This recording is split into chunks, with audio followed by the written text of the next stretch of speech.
Google Ads. So I hope everyone likes my honorary hair as I am bald. And yeah, I'm getting ready to get excited. I think I'm excited to get started. I think we already actually have some questions coming in. I'm going to take Me this too. off because my head's getting hot. Hold on one second. I don't know if you're trying to be a Gads girl or you're trying to be Kasim. You kind of pull off. Oh, that's true. I'd have to dye my pillowcase darker color. Mhm. I don't think Big it's screen come blonde. with a black one. Yeah.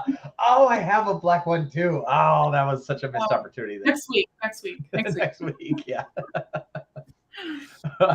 Dave Vogel says, "What the hell, Dave? It gets weird over here. Let's just." It's Friday afternoon. Things happen Friday afternoons. That's how it is. I've been Friday drinking since 8. sillies. Yeah, it gets crazy. All right. Should we start off with the first question? Let's do it. Theodore. Hi. Any tips for advertising brands that want to promote SEO audit? Oh wow, we can click on it. Sorry, everyone. Yeah, when you click on it, it pops up. It's cool. Amazing. Audit reporting tool features like SEMrush, just smaller ones. Yeah, so for SEO audit tools, what's interesting is I like SEMrush. There are a lot of good tools out there. We're not too big into SEO, and I think SEO has kind of gone by the wayside a little bit in terms of what you weight in organic traffic. And what I mean weight is in WEIGHT, like how much weight you give it. When you're talking about a organic traffic, the first thing you'll have to look through first is what you're showing up for in terms of your search term. 80 to 90% of the time, it's brand. Now that paid traffic is becoming more and more part of everyone's marketing ecosystem, when you look at organic traffic and analytics, for example, when it says, hey, analytics is doing really well, we got a good click-through rate, good conversion rate, everything was looking good. Look at Google Search Console and see if you're actually showing up for a brand more often than not. Because if you're looking for an SEO audit report tool, that's going to be, well, can I also rank for that? But if you're not yet ranking for it and your organic traffic is good, that is going to be the deciding factor on, do I then actually start to go after that traffic harder? It's going to be 6 to 8 months before it actually shows up inside of your Search Console as a good top performing keyword. And test that obviously with paid traffic first, because it'll get you right to the top and be number one instantaneously right through Google. So I like SEMrush for that. It is probably one of the best ones. In my investigations, I found out that's about 60% accurate.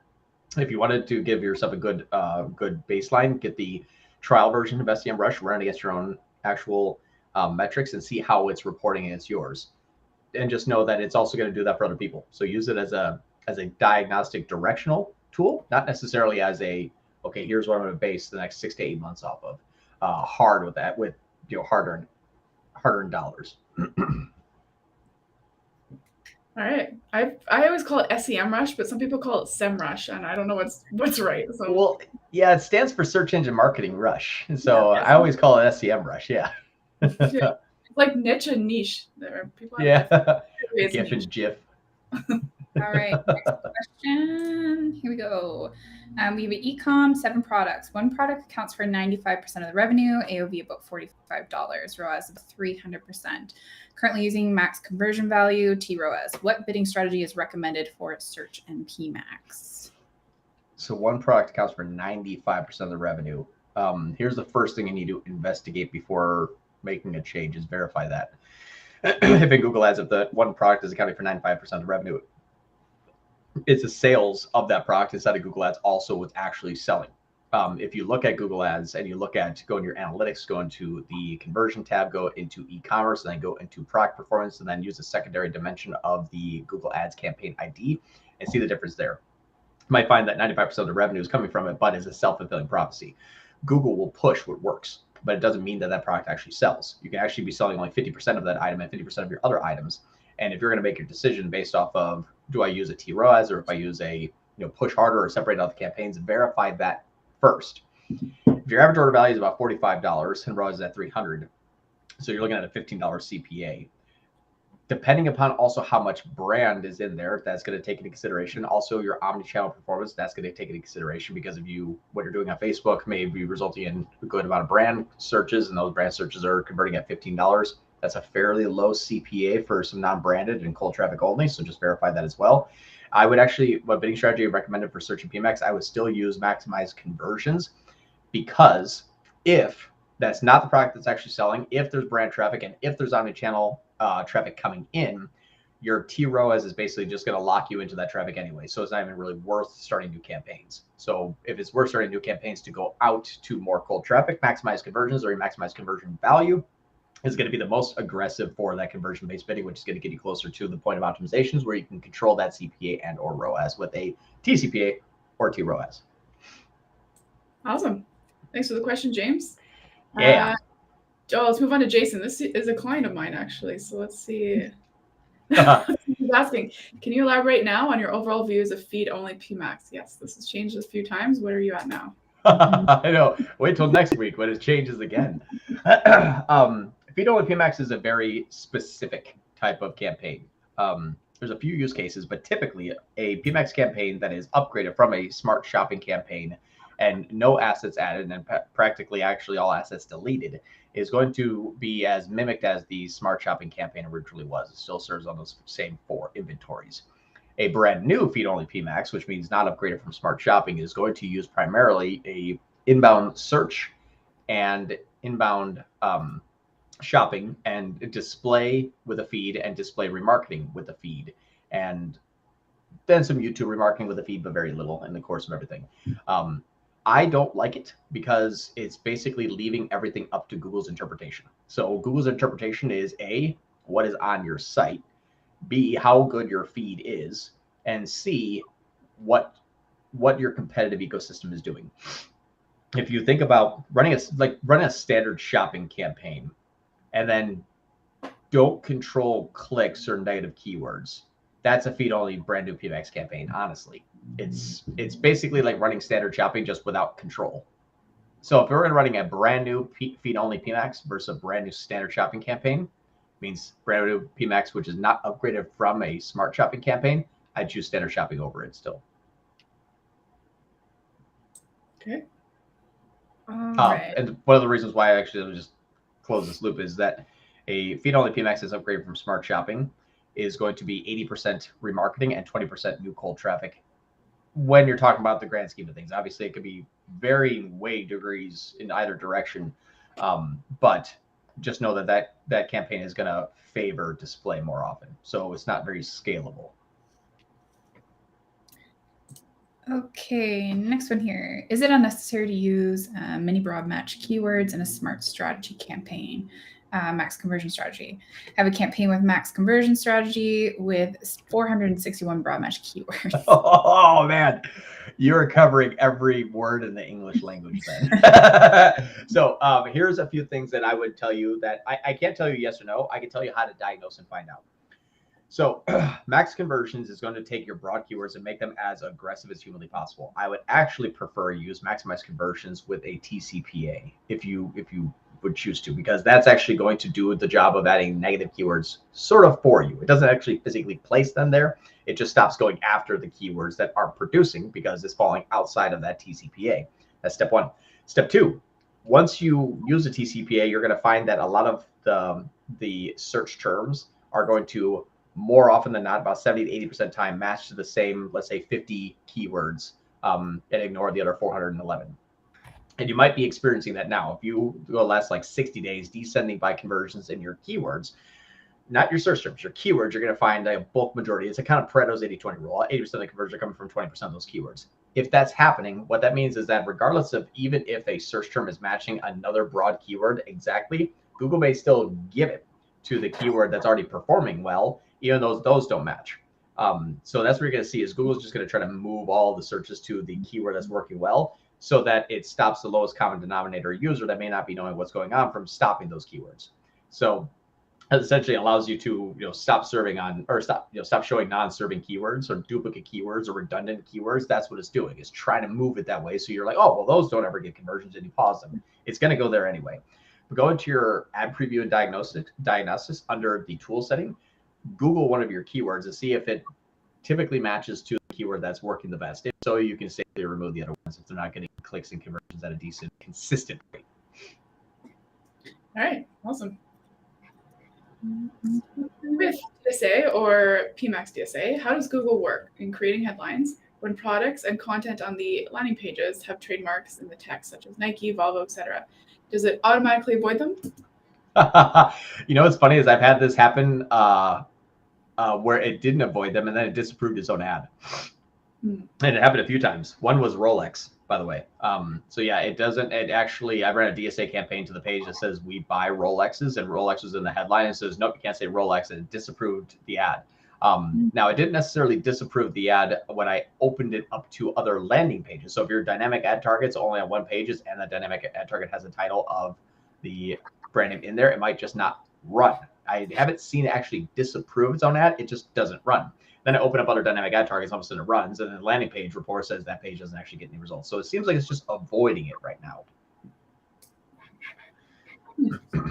Right. Thanks, Hassan. Okay, so we have Theodore. Can you give us some tips about YouTube subscriber campaigns? The YouTube channel has around 60K subscribers, SEO service niche. How do you set up the campaign? What's the best bid strategy? Are you trying to gain YouTube subscribers? I'm guessing, or Yeah. are you going after YouTube subscribers? I don't know what a YouTube subscriber campaign is. So that's why I'm curious, because that's a strategy, and so I want to make sure I understand strategy. So Theodore, come back to us with that answer, and I can help you there. Okay, we'll come back to that one. YouTube subscriber. Okay. PMax, in your experience, which are the best audience signals to use that give best performance across the majority of your accounts? Two answers. The one that uses the search recently and has high amount of search intent, those are usually the best, but the least scalable or least long lasting, or the shortest, I guess I would say. So when you're talking about the audience signals, I usually like to do two in two different asset groups, and they flip flop between the two, but they both perform well. It's just one or the other, sometimes both, but very rarely neither. But using a signal of people who have searched for products recently or services recently on Google, so people who searched this term recently on Google, that along with a different signal for the people that have searched that recently, with the interest in purchase intent. So one's the intent, one is searched recently, and then a in market usually is going to be slower to get optimized, but is more self-fulfilling and longer lasting. So for example, if you say, hey, who searched this recently on Google? Google's like, all right, I got 7,000 people. And you're like, cool, here's $1,000 a day. It's like, all right, I burned through everyone in 6 days. Now what? And then Google's like, well, it's off to my own accord to go see if there's anybody else that looks like these people. But in the in markets, those are usually much broader, much larger amount of people, because they're a little bit more generic. Like if you're looking at a lamp or a toaster or a couch or a paint, it's like home goods. Home goods, that's everybody. You want the people that Google toaster or home goods? Depending upon what you're selling on your site, though, you may say, yeah, I also sell toasters and paint and couches. So again, it's very specific. The in markets are self-fulfilling more frequently in larger audiences that have a longer ramp time, but have more consistent success later on. The other one, based on the search terms, are going to be simply, if you're looking at people looking at shoes, or if you're looking at people looking for like replacement battery for Panasonic HP27 computer, it's like, that's going to be amazing 12 times, and then it's dead. Right.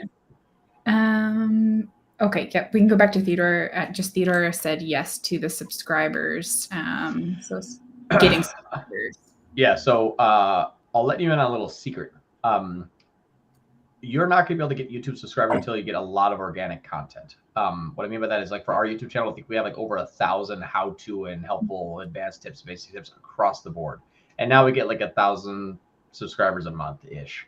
I spend $100,000 a month for Solutions 8 on our own YouTube channel. If you've seen our ads, which probably a lot of you have, you'll notice that my ad platform does not drive you to my website. There's no Google Ads campaigns in my YouTube that drive you from a YouTube ad to my website. That's not providing any value. That's me giving you like a one-off sales pitch, and hopefully you just land on my page and say, I love everything, and then convert. So what we did for YouTube subscribers is we filled it with amazing good content, proving to people that we know what we're doing. And then I drive traffic of using a YouTube ad. That YouTube ad is me teaching you something. My call to action is watch now, and it goes my landing page and that video on our YouTube channel. So when you click the ad, you go to our YouTube channel to finish the video that you're watching, and then you see all the other videos. And then I just cross my fingers and hope you contact us. And it works extremely well. Why? That's how people were finding us a year ago anyway. So I just double down on that platform. But if you have like 5 videos on your YouTube channel, no one's going to subscribe to you at all. Doesn't matter what bidding strategy, nothing. It's solely dependent upon do people like the other content that you drove them to. It's the best thing I can do because I've gone through this spending hundreds of thousands of dollars vetting this model, and that's what I found. And John, would you say when you're doing that, if you're like posting 1 video per day, would you say it's quantity over quality? It's a bit of both. Yeah, like if you have like 1 video a week, it's definitely higher quality. If you're doing a video a day, higher quantity, more beneficial. Because like every day I just see like kind of the news.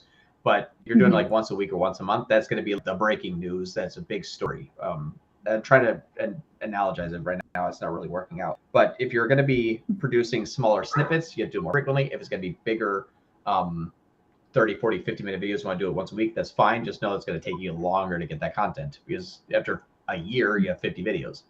So it all depends upon how much work you're willing to put up front to get those subscribers. Yeah, and you know what you're talking about. We're almost at 15,000 subscribers. Yay. Almost there. Yeah. And we'll be there. Yep. Everyone go subscribe if you're not. Otherwise, I will block you. I'll block you from our lives. Tell all your friends to subscribe. All right. Do you think it's okay to run a manual campaign and automated campaign with max conversions at the same time with the same keywords? Impressions seem to go down on both. Yeah, so you're kind of keyword cannibalizing. So what you're doing is you're taking one and say, I want this placement. And then you're saying the other one, I want the same placement only for that person. So one's going to be a placement campaign. The other one's going to be a person campaign. And what I mean by that is the one campaign, you're going to say, if I bid X CPC, I'm going to get this placement. That's all you're getting. You don't even get a conversion. Google's like, did my job. You paid $3 for that click, just like you wanted. They get a conversion? I have no idea. You paid $3 for that click. The other campaign is going to say, okay, need $1 click, $1 click, $1 click, 7. Because the person that it wanted to Google search showed up and then Google search and bid aggressively. So you're going to flip-flop between them. Can you run them on the same keywords? Yes. Just know that you're going to flip-flop performance left and right. Your impressions are going to go down globally because you're not dedicating an ad spend to an auction that is going to give you consistent results. If you're using eCPC on manual, it's going to be even more susceptible to that because eCPC is maximized conversions just with a taller floor. So those two are going to be the same as that campaign anyway. If you're using eCPC, it's don't. Manual, yes, but just know how they'll flip-flop and why. I'll need to really dive into ZB, like see, aha, that keyword, then match to this one, run ad preview diagnosis every day to see how they flip-flop. And then run it 5 times each to see how they flip flop because Google will choose a different audience. Remember, each time you run ad preview and diagnosis, so do 10 different ad preview and diagnosis on the same keyword, you'll get 10 different results. So it gives you that generic trend. But I would say it is okay, but it's going to be better to stick with one, combine the budget on one, and optimize towards it than to hope that both of them are going to be optimized individually, if that makes sense. Okay, we got Theodore again. Looks like he's running some video campaigns. All of his questions are video related. Create a video campaign with different ad group, for example, placements, custom audience, and market. If one ad group steals all of the daily budget, what can we do to have better allocation? Separate those out of the campaigns. The only way you're going to do this, the only way. You'll get close other ways, like turning on TROAS or TCPA and then adjusting each ad group's TCPA. It's still going to be like, okay, I know that's what you want, but this is where my conversions go. Google's going to take that away from you, period. So you're going to have to create multiple YouTube campaigns and then separate out your ad groups and then just separate out your daily budgets accordingly based on performance and needs.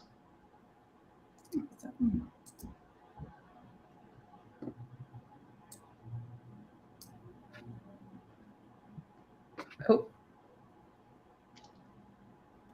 I was on mute, wasn't I? Yeah. You just both waiting to notice. That's an amazing mime. I thought it was lagging, so it was like one of those old like Japanese videos. No, that was me. Hi. Rookie. That's very good. Did Google change its reporting in predefined reports? First context, trying to get my way back into channel spend, i.e. spend in shopping report versus total PMax cost, impressions, display impressions, etc. I think they did. I haven't gotten into the predefined reports. All of my reports are custom. But they're going through a lot of updates right now, so it wouldn't surprise me after they removed the call extensions, or not call extensions, sorry. After they removed the extensions, and now what do they call them? Assets. It like completely changed the reports. Like everything that used to show up was like now they're called legacy, and so those are all kind of like moved off. How they've actually changed inside each individual report, I haven't looked yet. I like reports, but all my reports are super custom because it's like, well, this is also like against omni-channel and then against the third-party attribution, so I have a little bit more view of everything. Like landing page one, you have to like strip out ad group and I think it was like mobile click ratio or whatever it was, and then all of a sudden I get landing page for PMax, so I have a bunch of those. But yeah, I would say that there's definitely been a huge change in the predefined reports after they've changed the extensions into assets and they changed all the view and reporting. They did change Data Studio. It's now called Looker.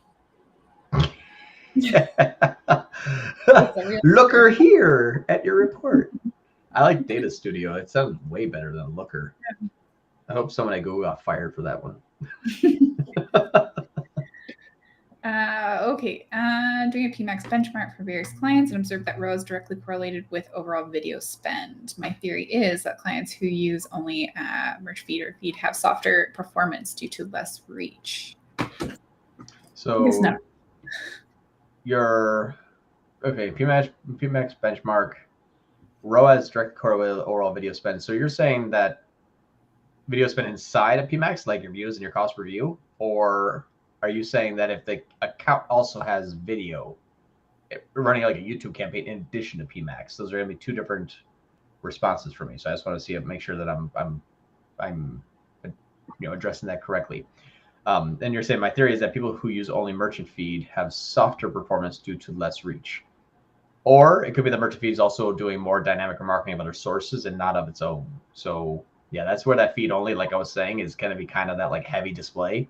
And that heavy display is going to be super dependent upon what else are they doing and what organic traffic, even email traffic, omni-channel traffic, all that stuff is going to affect a feed-only campaign because it's not hunting for a specific user you're told to go find. Got it.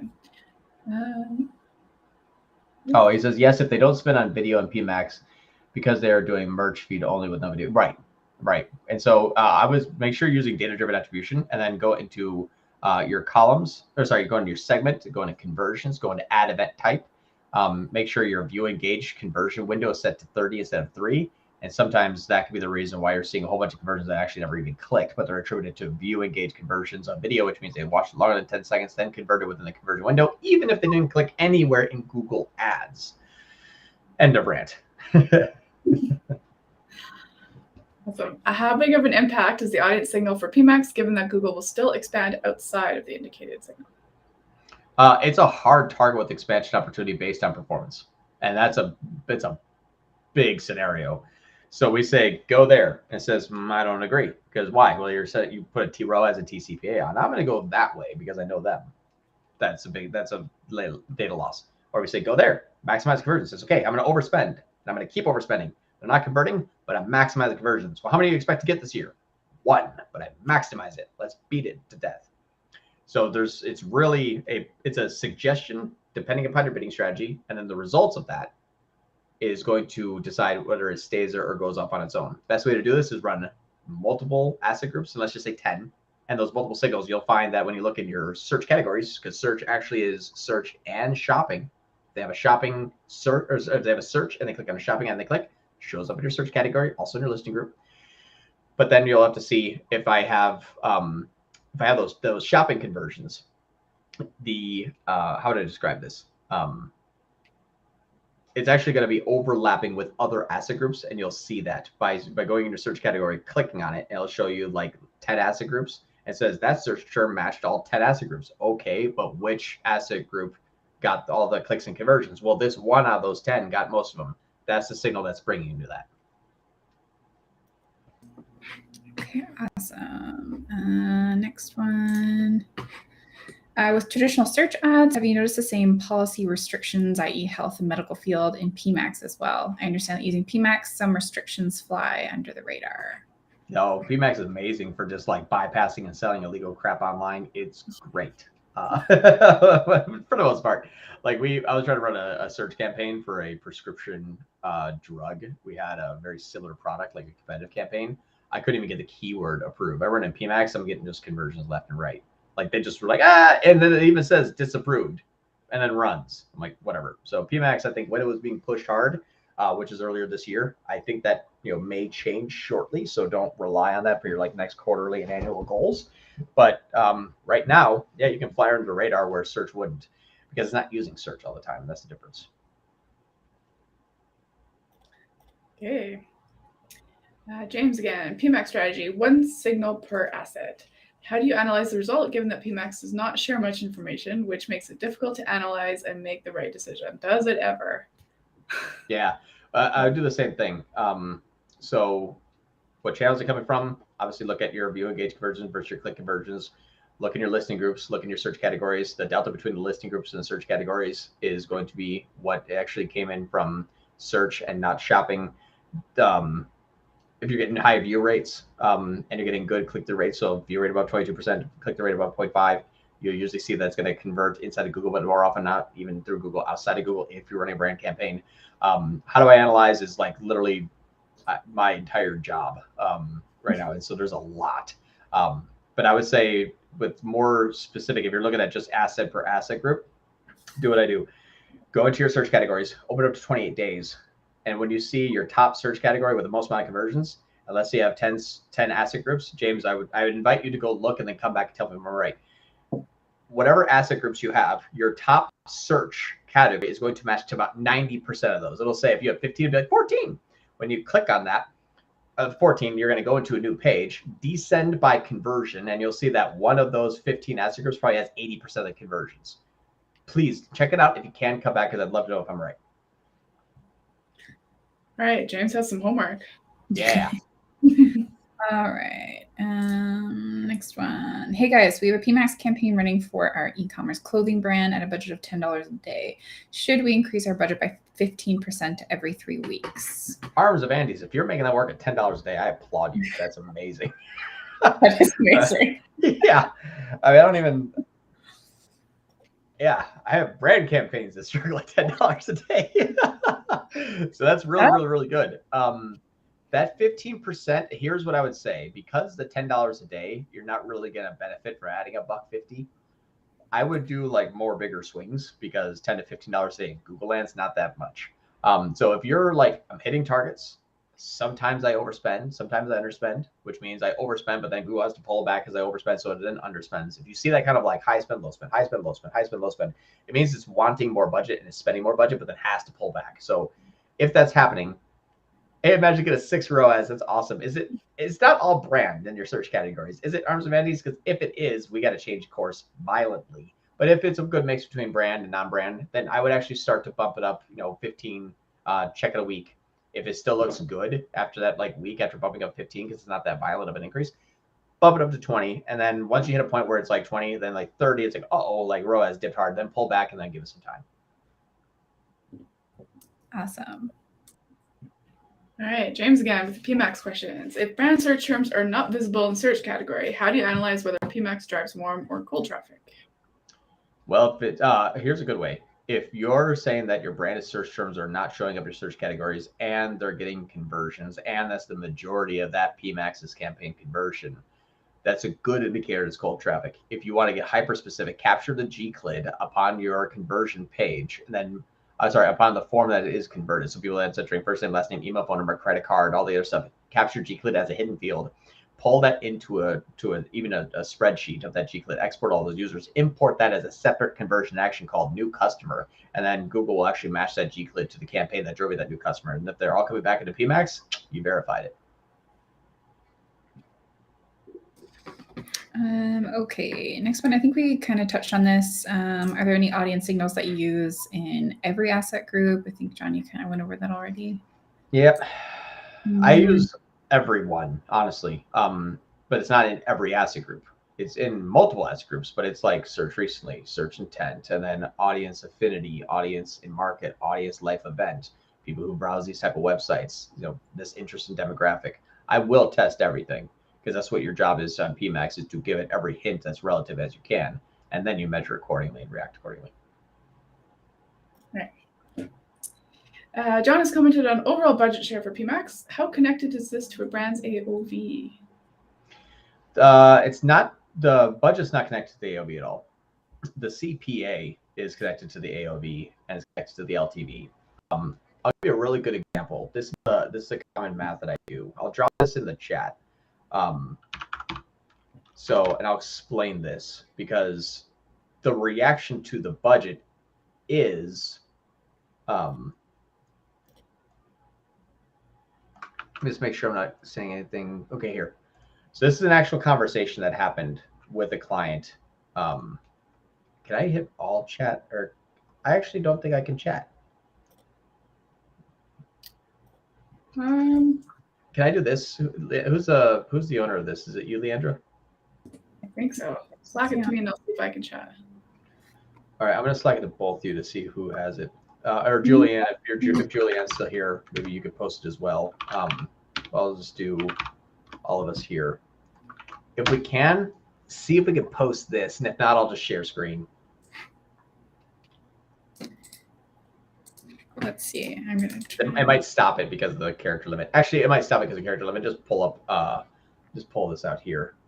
Oh, I did something. Oh yeah, that split it up. Okay. We both did it. Yeah, this is gonna be a lot easier if I just share screen with a big notepad. That might be easier. It'll be safer too. Hold on. Okay. I'm gonna share screen. Sorry, everyone in mobile land. I'm gonna see if I can make this font bigger. Did that share? Okay. Font. I'm gonna see if I can make the font bigger. There we go. Okay. So here's the math that I'm doing, and this dictates what I do on spend. So here's an example. Your average order value is $59.82. Your 90-day purchase frequency, which means how much do they reorder in 90 days per unique customer, is 1.08 times. That means that the average lifetime value after 90 days for each customer is going to be your average order value times your purchase frequency. So $59, and when you times that by 1.08 equals $64.60. So now I have my average LTV for 90 days, $64.60. If you divide that by 3, indicating that there's a 300 ROAS goal, it comes out with a $21.53 target cost per acquisition. Every single time I spend $21 and make a sale, I make $64 after 90 days.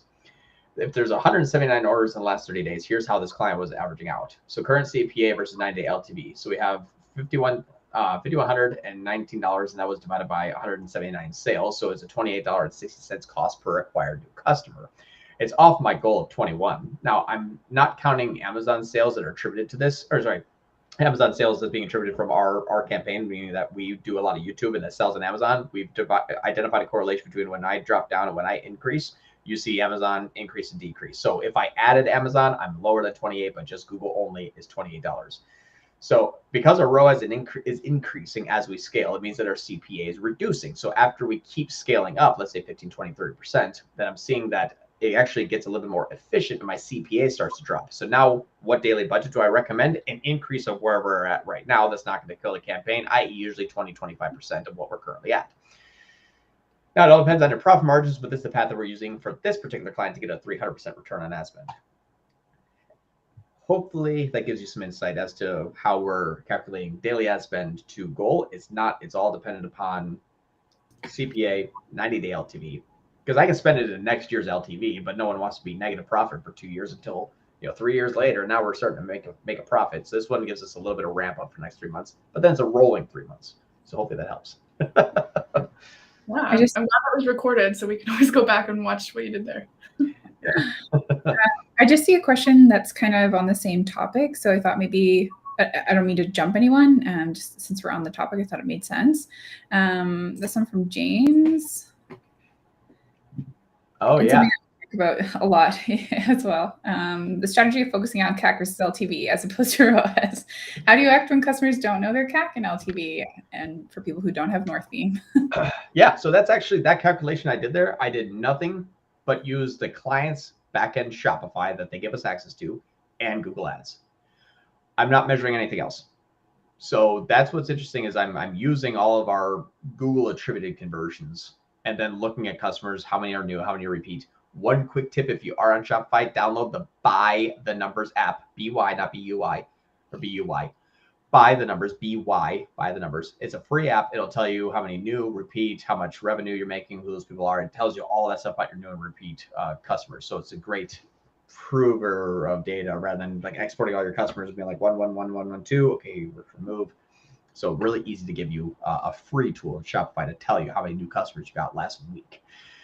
But yeah, I did all of that just by having access to their backend and Google Ads and said, here's what I'm seeing. Would you agree that a 300%, meaning you're profitable? If you have 50% profit margins, a 200% is break even. At 300% means you're making 25% profit every sale. So that is then scalable.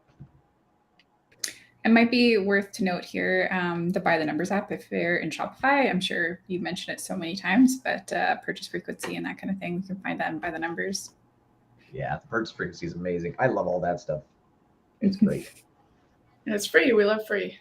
Free. Yeah. Free for free. Awesome. This is a good one that I'm interested in the answer. Have we used Google Digital Out of Home yet? Google just introduced this a few months ago. You can buy out of home display ads. Not yet in the United States that I've seen. I've seen the beta for it, and then I can't tell you another beta, but there's another one. Let's just say it's a lot less video and a lot more audio only, maybe. But yeah, there's some things that are coming to the United States that I'm excited for. I got the deck for it. I'm under NDA, so I can't give any specifics, but it's really, really cool. But it's I don't have the out of home display option just yet. None of the accounts I'm asking for it, but we don't have it just yet. Yeah, that'll be exciting. That's going to open up everything. Yeah. Okay, next one from James. How do you use the customer list in PMax? Active for all PMax campaigns, cold and hot campaigns. I have a general rule that I do not. If you use any what they call your data, which is one of the two best practices, I don't think it's as Machiavellian as I'm going to make it out to be, which means like worse on purpose. But when you use your data, that's when you see a spike in the brand and a spike in the returning. That's going to make Google look really good. When your brand names search more often, cheap CPCs, cheap CPAs, high ROAS, high LTVs. When you're going after cold traffic, everything gets cut in half. Your CPAs double, your ROAS dips. So when it's like, hey, for best practice, let me go after cold traffic and your brand, you're going to have good performance. They're right. But you have to look at your overall CAC. When you look at how much you're spending again and again and again, a dire, horrible scenario that we actually saw on a client that was spending about over $1 million a month was that only 7,000 of every 45,000 conversions were new. It means they're paying for like 38,000 of their own customers every month. That's again a dire situation, but that's where Google tried to get to because it's optimizing simply for what bidding strategy? Maximize all the things. From who? Doesn't matter. I turned on new customer acquisition. Yeah, we don't really see everybody, so it doesn't matter still. And it's pretty poor. So what end up so when I'm looking at like customer lists, when you add those, it's going to go after your brand name and it's going to favor that more. So if you want to turn your cold traffic only into a more warm traffic than cold traffic, you're always going to go up. But if you see that you're spending it on your cost per acquired new customer becomes much higher. Why? I'll give you a quick scenario. Average order value, $50. Average CPA, $20. So you pay $20 to get 50, and now they're your customer. And now what is your profit margin on that $50? Let's call it 20. Well, great. Now for the rest of the timeline, you're going to pay $20 every single time because Google's going to spend the money on to get that person remarketed. So did you ever turn a profit after 7 sales at that one customer? No. What if you bid on them once, earn the customer, let them go through email and do good communication from standard general digital marketing, and then go after new customers only? Now your cost required new customer wasn't $20 times 7, it was 20. It's a huge change between a company that's going to go under after a year and because it's going to decay and die off versus scalable growth. But one ROAS looks great. One ROAS looks terrible. Great. Okay, this is the most important question of all that we're about to go through. Whew. Does Kasim own any shirts that are not black t-shirts? You know what's funny is we bought a whole bunch of black shirts for Solutions 8, and then we went and had all of our employees to go, we hired around the world. So now we're just left over with hundreds of black shirts. So that's probably one of the reasons why. But no, It's all black shirts. Yeah, I've known Kasim for 2 years, and I don't think I've ever seen him in anything than a black t-shirt for 2 years. Even when he was presenting at TSC, he was wearing a black t-shirt. He has the And whole jobs going. He's, Maybe that's his brand now. You know, he's branded himself as the His black brand. t-shirt guy. It's the hair and the t-shirt. That's how you Yeah. recognize Long hair, Kasim. black t-shirt. Oh, Kasim. Okay. Dave says, party at John's when you hit 15K subscribers. Yes. He'll fly us all now. It's not a big room, but depending on who's here, we might fit a few in there. all 15,000 of your subscribers. Yes. Yeah. Yeah. It's that'd be awkward.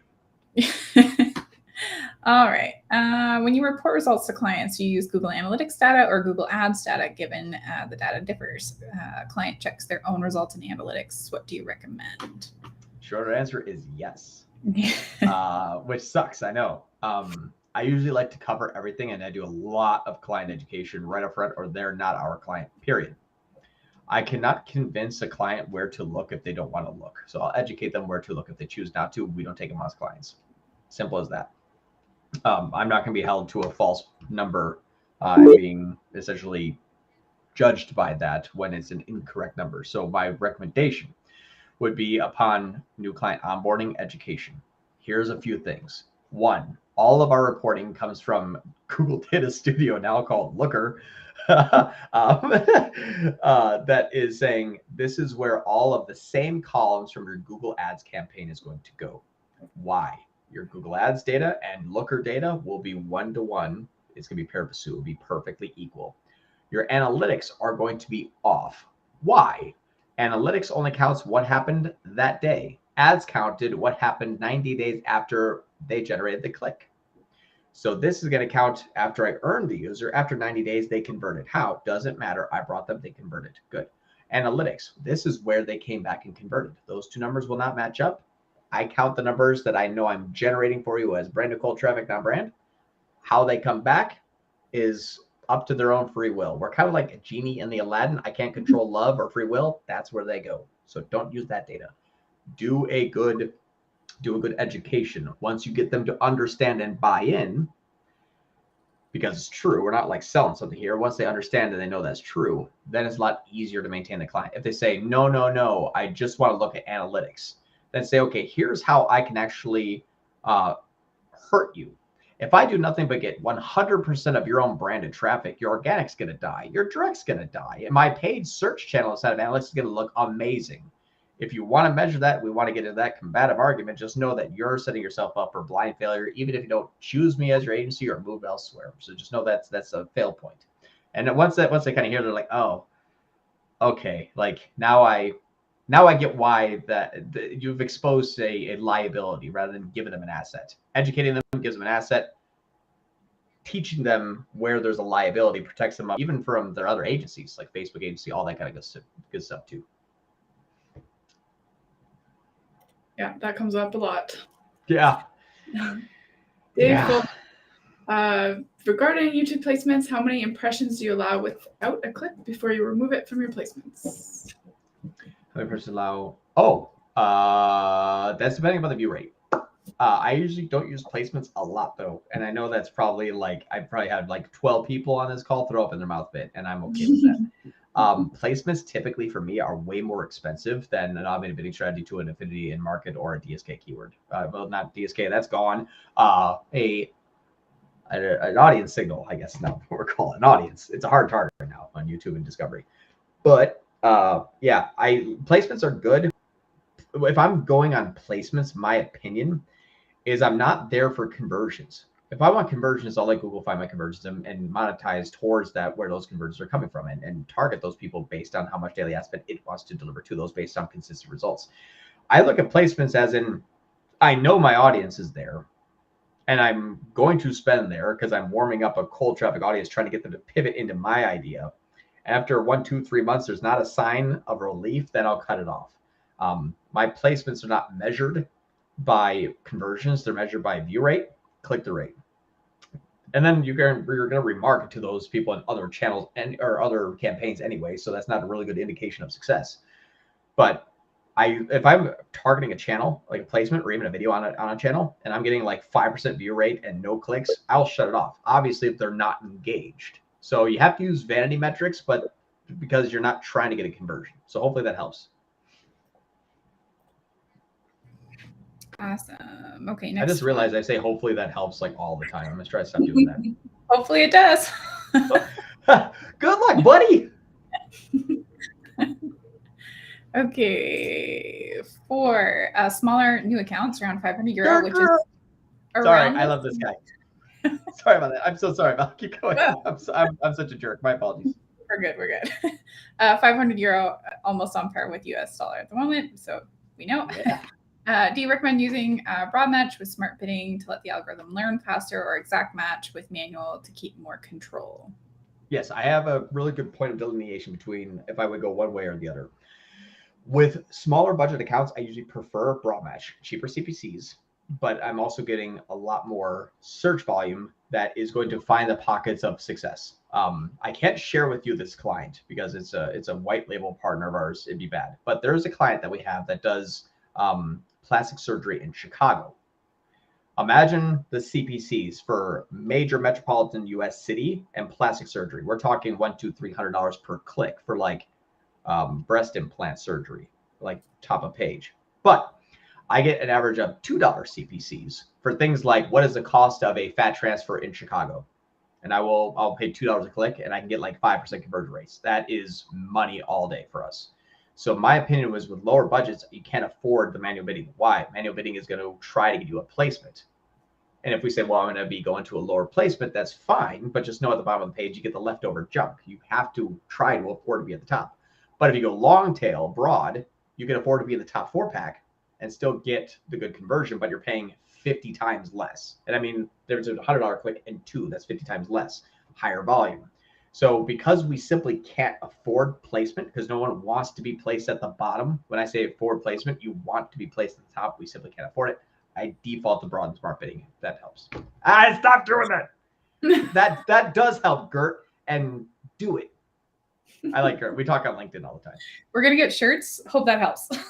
That's gonna be the next meme. I'm the John Brand shirt. That's gonna be my brand. Kasim's got his black shirt. I'm hope it helps. Hope it helps. That's right. Or it depends. That's something else. I say that all the time. Yes and no. Yes and no. It depends, but I hope that helps. Oh man, these are fun. And Kasim's missing out. He should hear us all. What is your opinion for PMax? I'm sorry. I'm just gonna pause this here, James. I'm gonna send you a bill here, buddy. No, I'm just kidding. Yeah. He's down the PMax rabbit hole. What is your opinion about structure where you've got 2 base layer campaigns segmented by value? High value products are grouped together in one, and low value are in the other. It's gonna be good. Just here's where you're gonna have to identify what's going on. Again, do a quick exercise. Hop into one PMax campaign and look at the product price. And if you multiply the product price by the number of conversions, does that equal pretty close to your conversion value? If not, it means that one is clicking on one campaign and buying products from their campaign. If that happens, what that does is clicking on a product from one campaign, looking at other products and not buying those, which means the other campaign is going to start to remarket it because they left with an eCom Priority tag of the product that they left in their cart, maybe. So the other campaign is going to be selling them. So those two are actually going to start to work kind of together. That's why Google recommends, I don't know, I did Google. That's why Google recommends combining them into one so that when those kind of like what they clicked and what they bought just kind of jump around, it's all in one campaign. There's no issue there. But if you see that I have a $500 product that gets a conversion, it's $500. A $400 product that gets a conversion is $400. You're fine with separating them out. But if you see that a $500 gets one conversion, that's $193, those two campaigns aren't doing anything. It simply means that those campaigns just have dedicated ad spend for those products. That's all you've done. Conversions are regarded as nothing at this point. You're simply saying, I want this ad spend dedicated to these products, this ad spend dedicated to these products. That's all you're doing if they're jumping around. But if they're separated by value, high value products grouped together one campaign, that's I like that opinion if that does not happen. But more often than not, unbelievably often, more often than not, it doesn't work that way. So sometimes you actually like kill that campaign, this campaign dies, or you start to increase this campaign, but then this campaign gets more conversions. You'll see those get a little bit wonky.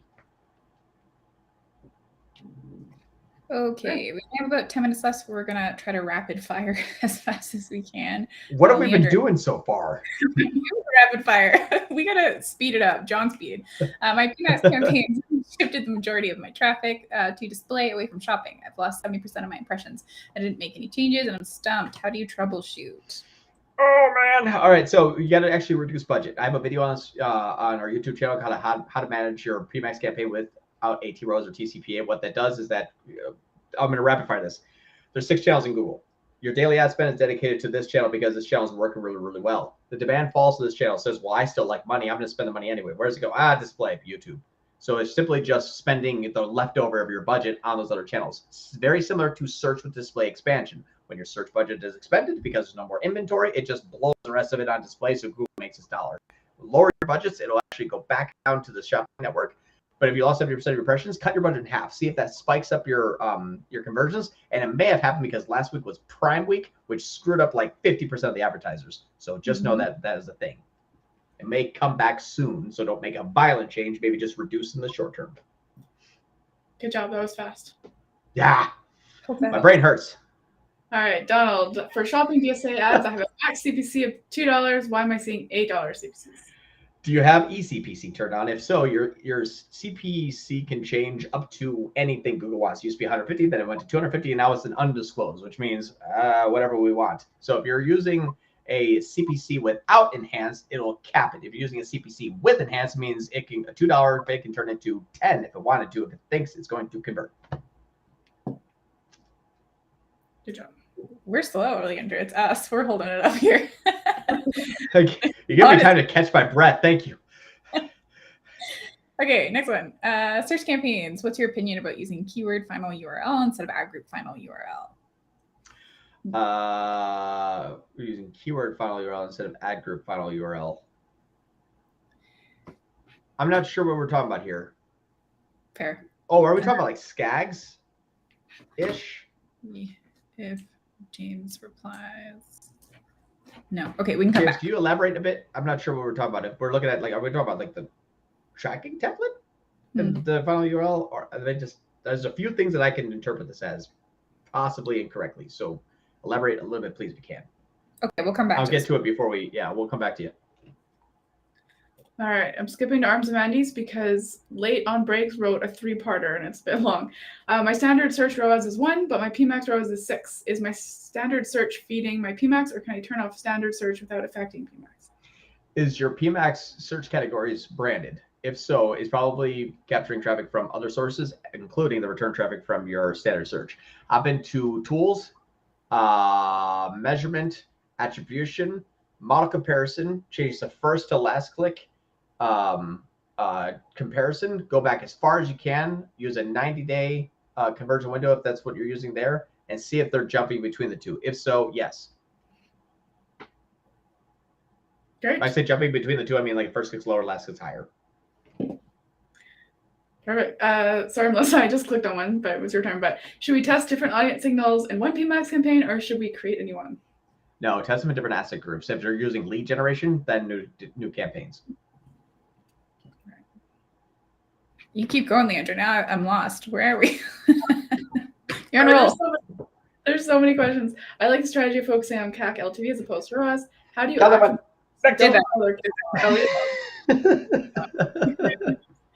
There's too many here. This one, Brainbuster. For campaigns like Max Conversion, how long ago does Google remember? I've had a campaign running for 1 year. I wonder if Google remembers all the valuable conversion data from 12 months ago. Yes, if it does, if it depends on two things. One, if it's conversion data from e-commerce is tied to your item ID, that is permanent. But also it depends on if that audience that was going after the type of audience or the signals that knew from that audience on its own AI is still there. So people that were like, we really love this TV show, but that's been canceled now for a year, it's dead. But if it's like, yeah, shoes, you're good. But yeah, it'll go for very, very long. I've resurrected old smart shopping campaigns from 1.5 years ago to brand new PMax speed onlys, and the second day I'm getting like $40 conversions, and yeah, it's amazing. All right. Where do you recommend someone starts when offering PPC services, eCom or lead gen? And how would you go about getting your first clients if you're starting over? eCom for sure. Lead generation is going to be susceptible to the sales team's efforts, and it all goes back to you when the sales team sucks. Why didn't this person sell? I don't know. The marketing team sucks. Well, it must be the leads are junk. No, it's bad salesperson. eCom, there's no junk traffic, no spam, and no quality leads. Did they buy or did they not buy? So very, very definitive to say, I don't care what you say, Mr. Client or Mrs. Client. That number is good. So it's a little bit easier to start into. The way that you would do it is you go and find somebody and you say, hey, I would like to do a free audit of your campaign with read only. I will tell you everything I would change and why and what it will do. And I would love to just give that to you for free and see if you would be willing to let me run this for 1 month this way to see if it works. That would be a really, really great way to basically provide value first. You have to earn your client because you can't lean on the last 100 clients. You just 10x and be like, come on. You have to get those people first. Yeah. This is about split testing backgrounds on shopping campaigns. White versus gray versus colorful. Have you tried different backgrounds to increase CTR? Lots of big brands are doing it. I invite everyone to go to Google right now and type in floor length dress. So if you go to Google right now and type in floor length dress, what will you see? You will see this here. They are no longer white backgrounds. They are all in action shots. So there's a big shift in the ecosystem right now to move towards the non-white background. Google actually silently got rid of that as the influencer community started to take foothold. So they just said, hey, not a white background, that's okay. We're no longer dinging your quality off of that. So do some in-action shots and that kind of stuff, but don't have like a happy puppy in a field and sell like dog vitamins. It doesn't make sense. So at least make it contextually relevant that within the first 3 seconds, someone can be like, aha, that's it. Or probably within the first second, I should say. Okay, can YouTube ads be evergreen, like video Facebook retargeting? It always worked for me in evergreen. Does it also work for retargeting on YouTube or even for cold reach? Yes, but just, it depends on your audience. If your audience goes from 1,000 users to 100 users, your campaign's going to die. The videos still are great, but the audience is dead. So that can't be evergreen. Evergreen, though, is a lot more consistent in Google because it's cycling out those new users. Imagine a good scenario here. What is the price for the fridge on Amazon for the fridge that's like the best selling fridge? What's the price? Are they running a sale? You're going to say, I have no idea. Why? You're not in market for a fridge. When you are, you're going to go buy the fridge that is the best. The same thing with Google Ads. There's always a new audience that's now intentful on buying something, and you're fresh to them. As long as that keeps continually sequencing, it's going to be evergreen. Now you can try to beat your own ad with a better ad, but your ad is not just going to burn through an audience because all those people are new each month. Awesome. And guess what? We're going to end it with rapid fire is exhausting. Thank you, Dave. Did we get back to James' question? I think we told him we get back to him here. Yes, we did. I forget which one that is. He says you can put final URL on keyword instead of ad group to gather more data in the same ad group. Guess you haven't tested. No, I actually haven't tested that at all. Not at all. Only reason is because my keywords are also matched to like 1,000 search terms. So for my opinion, I don't know. I don't know if the landing page converted or if Google's new identified users using a different search term converted. My opinion, James, and I would ask you to ask this. Go into your search terms compared to your keywords. So go into search terms and then add the new column of keyword. If those are different, if they're like exact match close variants, those are different people with different intents. Now, when you look at a final URL, what would you dictate? Well, if you have, like, I'll give you a cool example. If the person that was saying, all right, perfect, hammock without a stand, would you send that to a page that has a hammock without a stand, or would you send that to a page on a hammock with a stand? I have hard data that I can share with you if we wanted to link up like post calls and pull up a client count. That happens equally perfectly. People that Google hammock without stand and hammock with stand buy at the same rate a hammock with a stand. Would I change URL? No. Will I let Google see that data and then optimize accordingly because it has a static landing page that is testing it against? Maybe more beneficial to let AI take over than a final URL. So my opinion is, if that's what you're asking, I would love it if you tested it and get back to me. My hunch is it may interrupt what Google's trying to learn off of an automated bidding strategy. That's my opinion. All right, I think we're at time for today. Awesome. Good job. Thank you, Leandra and Mel. Huh? Enjoy your weekend after all that. Yeah, rapid Yeah. fire. I know. I'm now going to go put my wig back on and be one of the Gads girls again. Yeah, perfect. We're calling you anytime. Yeah. Hope that helped. Yeah, exactly. All right, everyone. Thank you.